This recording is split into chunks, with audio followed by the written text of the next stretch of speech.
How to use Google Maps Street View on phone.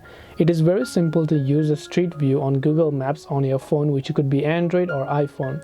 The only thing is here is that Street Map is not available for all the places. That is because Street View must be clicked by a person manually and be added. So it is only there for some of the places.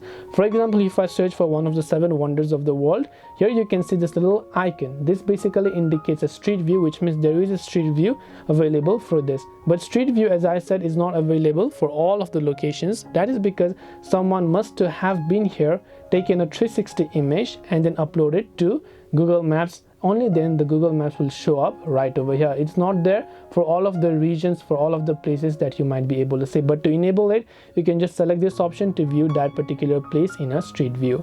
So I hope this video helped you. If you have got any questions, feel free to also leave them down below. Thank you for watching till the very end of this tutorial, and as always, see you soon in our next video.